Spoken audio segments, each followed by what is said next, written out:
Paring Dax, paring Pau. Recap tayo, Hungarian sausage. On the count of 3 kung anong hatol natin snooze fest ba o what a race. Okay? 1, 2, 3.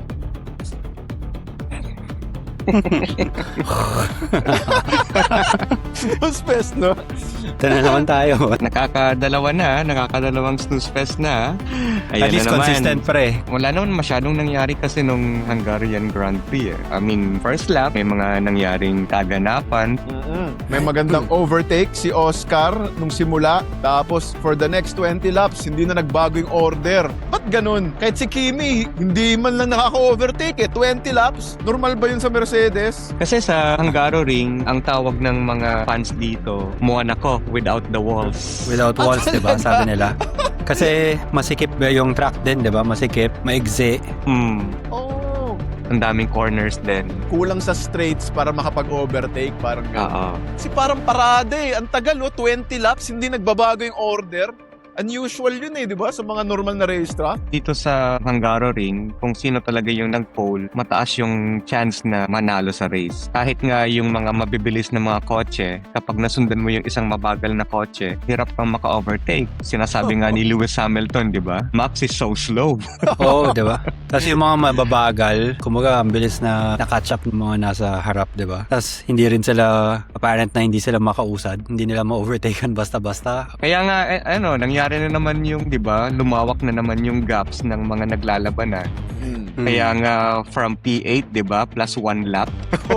P8 pa lang yun na lap na. Para si Piastri, naipit na naman sa traffic. Sayang yung lamang niya Well, sayang talaga. Kaya na yung nangunguna dahil nga dun sa incident nila ni Carlos Sainz na meron pang contact na si Sainz naman kasi back marker tapos ang pride ayaw magpauna. Yung nga yung parang kinakainis din ng mga fans at yung mga commentators na talagang sinisigawan din nila si Sainz na tumabi. Ilang beses na nag-flash yung blue flags, di ba? Pero sabi niya wala daw.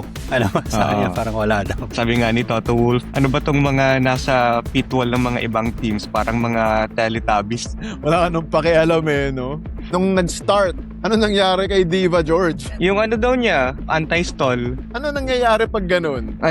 Hindi nag-activate yung anti-stall niya. Pag-release niya ng clutch, hindi umarangkada yung kotse. Tapos sabi, din di ba parang kailangan mag-reset siya sa shifting gears niya. Oo. Mag-reset. Kaya nga nilamon siya ng buong field Bigla umumus sabay-sabay.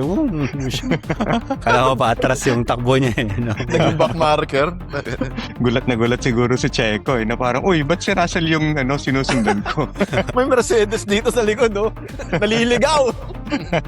May tanong ako di ba, halos mga 19 to 20 laps wala nagpipit. Diba? Si Max ang nag-trigger nung pit shuffle. Si Hamilton from softs, di ba, ang tagal nilang pinatagal yung stint ng softs niya sa simula. Tapos nag-hard siya. Tapos nagtaka ako, ba't siya nag-pit agad ulit? Hards na yun Di ba, for longer stint na dapat yun? Ang bilis mag-fall off the cliff nung kanyang hard tires. Siguro na rin, laging dirty air yung kanyang nasasagap. So, ang bilis ng thermal degradation ng gulong niya. So, ang bilis mag-fall off the cliff. Ang main purpose nun is bigyan si Lewis Hamilton ng mas mahabang breathing space para mabawasan yung thermal degradation. So, hindi naman yon questionable na pit call?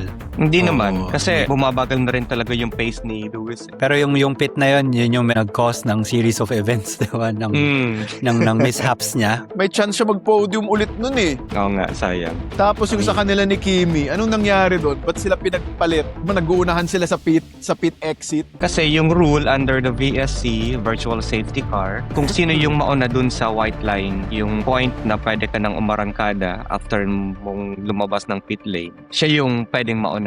Yung pit exit, yung pwede na sila mag-increase ng speed, no? Yes, ng speed. Nauna si Kimi dun. Kaya ba na-penalize din si Lewis for overspeeding? Same pit stop. Ano yung na-penalize siya? Anong infraction niya?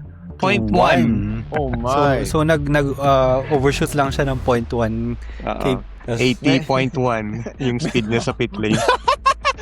Medyo suki ng FIA ngayon si Lewis Di mo alam kung pinag-iinitan ba o ano. Parang ganun ang dating, no? Galante kay Lewis hindi na si Ocon yung paborito ng FIA ngayon. Namimigay lang eh. Diba yung last race, dapat supposedly 10 seconds. Pero parang pinagbigyan eh. Ayun, may isa akong tanong mga pre. Yung sa kanila ni Charles, diba? Sa kanila ng Ferrari, P4, P5 sila, diba? Historically, may ganong nagsa-strategize ba ang team? So, especially Ferrari na kuwari, pag ganyang may 5 second na penalty yung isang driver, pwede ba silang kuwari mag team order? Team call, team order. Depende yan. Kapag yung isang team na-establish na talaga yung kung sino yung number one driver nila, pwede yun.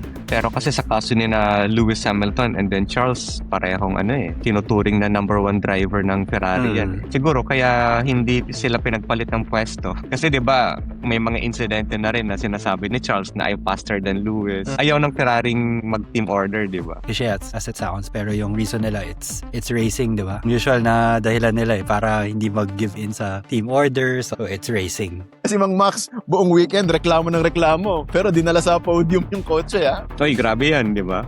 Bulok na bulok siya dun sa kotse nila, pero ganun ang results, ha? Ang dami nga ang dami akong nababasa sa mga comment sections ng mga F1 pages na nabuhay na naman doon yung mga kulto ni Max Verstappen. Back-to-back podium, eh. Oo, ang yayabang na naman daw. As if naman mananalo pa yung manok niya ng champion. Goat na naman daw, goat na naman. Tapos ilang beses binabanggit sa commentary, di ba? Last year, or this part of the season, dun yung nagsimulang mag-pick up ng points o mag-pick up ng wins si Max. Parang, tinitingnan din nila or parang nakikita rin nila na may chance. Kaya siguro yung mga fans, mga supporters, talagang nakakita na, uy, ayan na, dudu na. Well, Okay. tignan natin kasi mahabang break. So, let's see kung ano yung mga upgrade ang mga dadalhin ng mga teams pagdating ng Zandvoort.